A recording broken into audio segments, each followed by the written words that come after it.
Huyu ndiye ambaye tukielewa sawa sawa na tukaelewana naye sawa sawa, ndiye mwenye kutuimarisha katika ule moyo wa ibada katika yote tuliyotoka nayo hapo nyuma. Jamani, Bwana Yesu asifiwe. Bwana Yesu asifiwe. Huyo ndiye mwenye kutuimarisha na ndiye mwenye kutufanya yale yote yawe hai ndani yetu, yale yote yafanye kazi sawa sawa na Mungu anavyotaka ndani yetu. Tukijenga mahusiano naye vizuri, tukimpa nafasi yake, tukimpa maua yake katika maisha yetu, yeye ana kazi nyingi za kufanya pamoja na sisi, kwa sababu yeye ndiye injili ya kanisa. Amen. Jamani, Bwana Yesu asifiwe. Kanisa lisipokuwa na Roho Mtakatifu, napozungumza kanisa nazungumza wewe, eklesia, wewe ambaye umetengwa kwa ajili ya Bwana, wewe ambaye umetolewa duniani huko ukaingizwa katika nuru ya mwana wa pendo lake Yesu Kristo. Wewe ndiye kanisa. Amen. Jamani, Bwana Yesu asifiwe. Kwa hiyo wewe usipokuwa na Roho Mtakatifu ndani, utaleta majanga ndani ya kanisa. Usipokuwa na Roho Mtakatifu ndani, matokeo yake utakuwa ni mtu ambaye hueleweki. Lakini Roho Mtakatifu akikaa ndani yako, ndiye akuwezeshaye na ndiye ambaye ayafanyaye haya tunayoyasikia yawe hai ndani yetu. Jamani, Bwana Yesu asifiwe. Nataka niongee kwa muda ambao ninao habari za Mungu Roho Mtakatifu. Yesu anatoa wito, alijua umuhimu, na ndio maana tunaposoma wakati Yesu ameanza sasa mazingira na tafuta namuna ya kuanza ile huduma, Biblia inasema kwamba wakati wake ulipofika alienda kuomba. Alipoenda kuomba akafunga siku 40. Alipofunga siku 40 akiongozwa na Roho Mtakatifu, hakika nguvu ya Roho Mtakatifu ikawa ndani yake, tayari kwa ajili ya huduma na tayari kwa ajili ya utumishi. Na ndio maana akasema Roho wa Bwana yu juu yangu. Jamani, Bwana Yesu asifiwe. Akasema Roho wa Bwana yu juu yangu. Lakini unapoangalia ameendelea na huduma ile kwa nguvu ya Roho Mtakatifu, sio katika hali ya mazingira ya kawaida. Yohana sura 7 mstari wa 37 mpaka 39, Yesu anatoa wito katika ile siku ya mwisho ya sikukuu. Anasema yeyote aonaye kiu aje kwangu anywe. Aje kwangu anywe. Yeyote anayeona kiu. Naomba nisome maandiko yale. Anasema basi Yesu hata siku ya mwisho, siku ile kubwa ya sikukuu, Yesu akasimama akapaza sauti yake akisema, mtu akiona kiu na aje kwangu anywe. Aniaminie mimi, kama vile maandiko yalivyosema, yalivyonena, mito ya maji yaliyo hai itatoka ndani yake.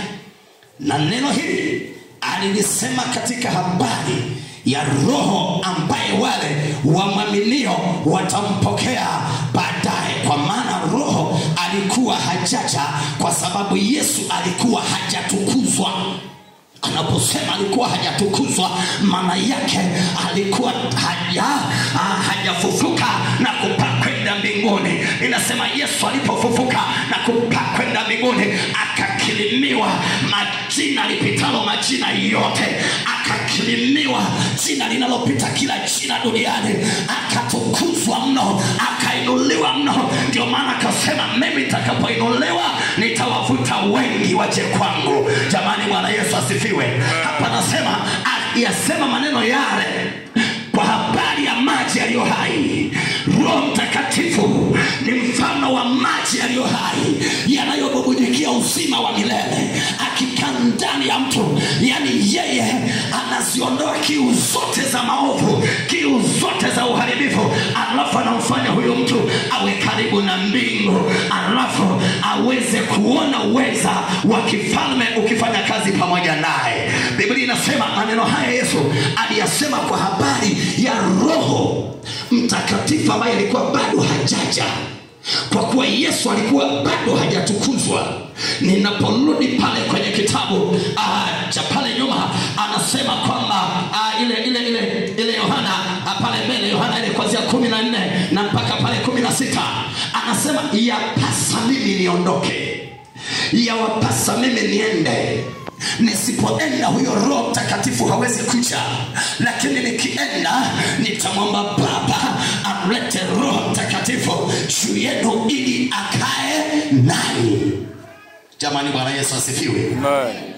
Roho Mtakatifu tunasema sio kwamba tu ni kitu fulani au ni nguvu fulani inayofanya kazi kama nguvu ya nishati. Hapana, Roho Mtakatifu si kama nguvu ya nishati. Roho Mtakatifu ni Mungu. Jamani, haleluya. Sema Roho Mtakatifu ni Mungu. Roho Mtakatifu. Sema Roho Mtakatifu ni Mungu mpaka kule nyuma. Roho Mtakatifu ni Mungu. Haleluya. Jamani, amina. Na tunauamini utatu mtakatifu wa Mungu wetu, Mungu mmoja katika utatu, yani Baba, Mwana na Roho Mtakatifu. Amina. Kwa hiyo ana sifa zote za kimungu, ana sifa zote za uungu wake, ana mamlaka, ana nguvu. Huyu sasa Yesu anasemaje katika ile kitabu cha Matendo ya Mitume sura 5 mstari wa 3 mpaka wa 4? Biblia inazungumza kwa habari ya lile tendo na lile tukio la wale akina Safira na Anania. Petro anawaambia, kwa nini shetani alitia maneno ya uongo ndani yenu mpaka mkapatana kusema uongo?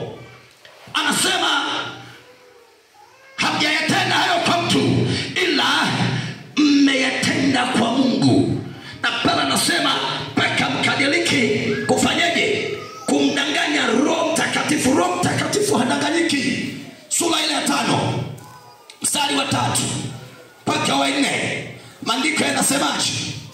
Anasema Petro akasema, Anania, kwa nini shetani amekujaza moyo wako kumwambia uongo Roho Mtakatifu na kuzuia kumwambia uongo Roho Mtakatifu na kuzuia kwa siri sehemu ya thamani ya kiwanja kilipokuwa kwako hakikuwa mali yako, na kilipokuwa kimekwisha kuuzwa thamani yake haikuwa katika uwezo wako? Ilikuwaje hata ukaweka neno hili moyoni mwako? Hukumwambia uongo mwanadamu bali Mungu. Jamani, Bwana Yesu asifiwe. Jamani, haleluya. Kwa hiyo utaona kabisa kwamba lolote tunalolifanya, lolote ambalo tunaliwaza, Mungu Roho Mtakatifu analijua. Yani hatufanye vitu kwa siri, Roho Mtakatifu anajua. Hatutende vitu kwa siri, hatutende dhambi kwa siri alafu kajificha na kujibana huko. Roho Mtakatifu baada anajua, na ndio maana huwa anapigaga kelele ndani ya moyo wako. Hata ukiwa peke yako huwa anasema na wewe, huwa tayari ile dhamiri ya ndani Roho Mtakatifu anaendelea kuihamasisha ili utambue kwamba jambo ulilofanya ni kosa, urudi kwenye toba. Jamani, Bwana Yesu asifiwe.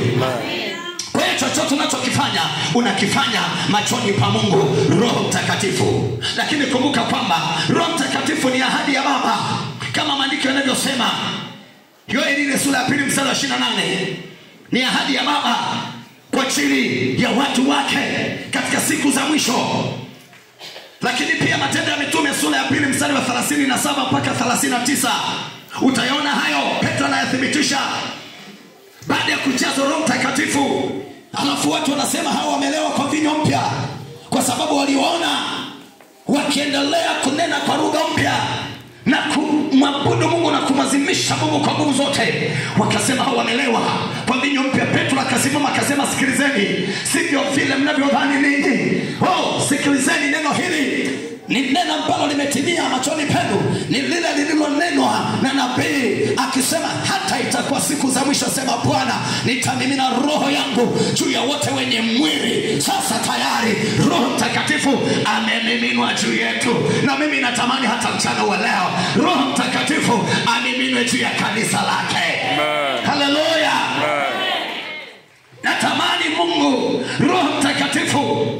mchana huu leo atutokee kwa viwango visivyo vya kawaida.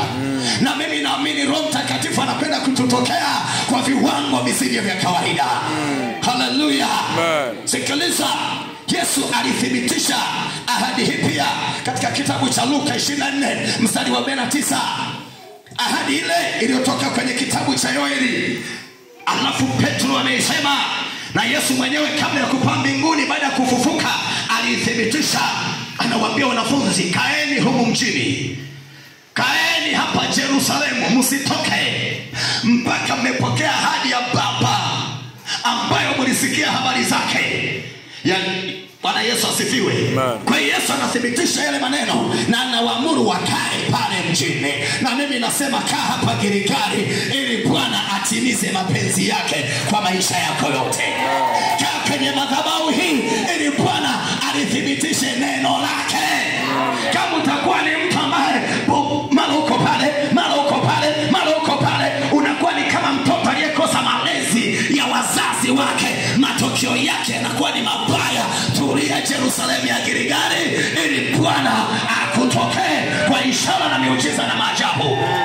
Jamani, Bwana Yesu asifiwe. Alafu kisha tulia, uwe na mchungaji, usiwe na wachungaji. Umenielewa? Umenielewa pointi hiyo? Ukisha tulia hapa, tulia kweli kweli. Uwe na mchungaji, usiwe na wachungaji. Ukiwa na mchungaji, baraka za Mungu zitaambatana pamoja na wewe. Ukiwa na mchungaji, neema ya Bwana itakutokea. Ukiwa na mchungaji, aisee, hautahangaika hata wakati wa uchache wa mvua.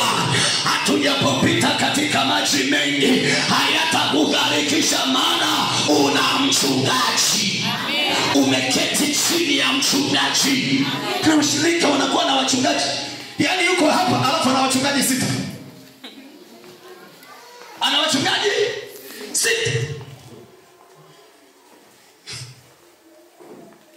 Sio maana wakati mwingine hata ukielekezwa huelekei. Wakati mwingine hata ukionywa huonyeki. Alafu chochote ambacho mchungaji wake atakufundisha, ukiamini unakwenda kuuliza kwa mchungaji mwingine, eti hivi. Eti baba mchungaji, eti ili jambo likoje, hebu niambie.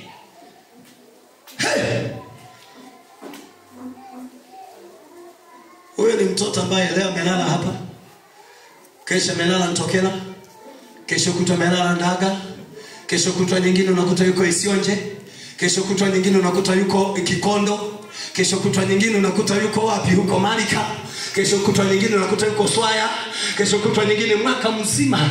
Yani yeye ni kukaa hapa ni kwenda pale, ni kukaa hapa ni kwenda pale. Huyo mtoto, hebu niambie, malezi atakayokuwa nayo ni malezi ya staili gani? Ni hatari kubwa sana. Ninaomba usiwe kama huyo mtoto. Tulia Yerusalemu ili Mungu azitimize ahadi zake kwako. Tulia mahali hapa ili Mungu akutokee kwa ishara na maajabu, kwa nguvu za Roho wake Mtakatifu kupitia mtumishi wake katika madhabahu ya Gilgali. Jamani, Bwana Yesu asifiwe. Alafu mthamini, heshimu, zingatia maelekezo yake. Ndani ya kinywa chake amebeba hatima ya maisha yako. Ndani ya kinywa chake amebeba mkono wa baraka zako. Ndani ya kinywa chake amebeba majibu ya maisha yako. Sema amina. Jamani, sema amina. Jamani, sema amina. Maji yanafuata nini? Mkondo, sio? Mkondo wa baraka zako za kiroho na kimwili ni madhabahu ya Gilgali chini ya yule mama na yule mama pale. Kwa hiyo heshimu, thamini, waombee, wainue mikononi mwa Bwana, wapende, alafu fanya kazi pamoja nao, uone kama Bwana atakupungukia. Jamani, Bwana Yesu asifiwe. Si kama unanielewa? Nawaambia washirika wangu pale kanisani, huyu hapa ni shahidi. Naambia, mkikorofishana na mimi umekorofishana na Mungu. Na ukikorofishana na Mungu, sitegemee ulinzi wa Mungu na baraka za Mungu kwenye maisha yako. Hii utakuwa unajitafutia ni laana, ni majanga. Usiyatafute majanga, tafuta baraka ya Mungu. Jamani, Bwana Yesu asifiwe.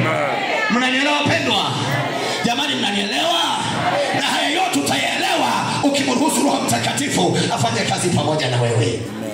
Jamani amina. Jamani amina. Tunaweza tukadhani na Roho Mtakatifu kumbe na Roho Mtakafujo. Usiwe na Roho Mtakafujo, usijazwe Roho Mtakafujo. Jazwa Roho Mtakatifu. Jazwa Roho Mtakatifu, usijazwe Roho Mtakafujo. Maana ukifika mahali ukasema nimejazwa Roho Mtakatifu, alafu tunaona nyendo zako, mazingira yako, mambo yako tu shagarabagara, hayaeleweki. Wewe unakaa kanisani ni kama tu ni agent wa adui. I say mimi sitakubaliana na wewe kwamba na Roho Mtakatifu ndani. Kitakachoonekana hiyo ni roho ya mtakafujo ambayo haitakuacha salama. Yani hiyo roho kiruhusu haitakuacha salama.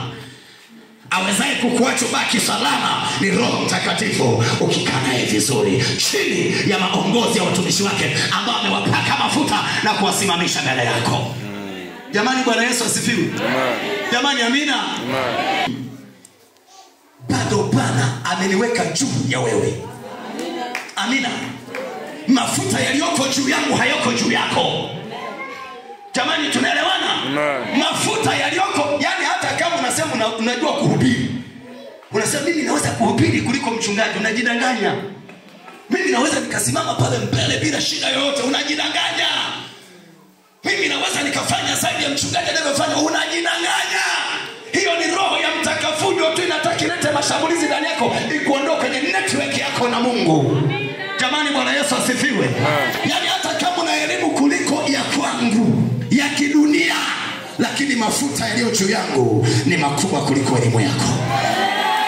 Hata kama una fedha nyingi, sikiliza, mafuta yaliyo juu yangu ni zaidi ya fedha ulionayo. Jamani Bwana Yesu asifiwe.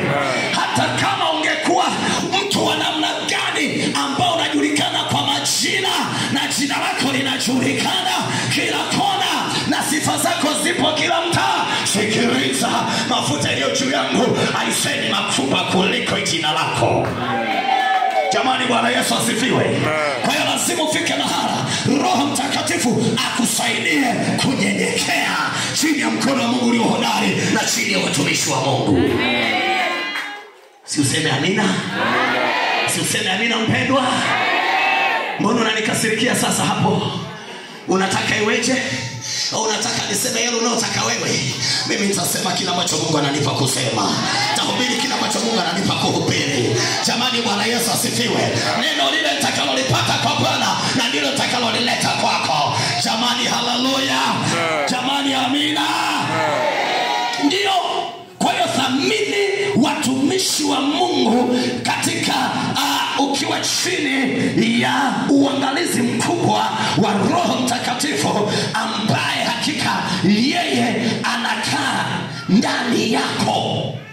Huyu anakaa ndani, hakai nje. Simweke Roho Mtakatifu nje. Mnaomweka Roho Mtakatifu nje ndio mnaotusumbua makanisani. Na ndio mnakuwa na shuhuda chafu hata huko mitaani. Hata kule kwenye shughuli zako. Hata kule kwenye biashara zako. Na maneno ya ovyo ovyo, unasema maneno ya kibiashara. Maneno gani ya kibiashara ya ovyo ovyo? Maneno yako Biblia imesema yakole munyu, yawe mazuri, yawe ya kujenga, sio ya ovyo ovyo ya mitaani ya ajabu ajabu. Jamani Bwana Yesu asifiwe.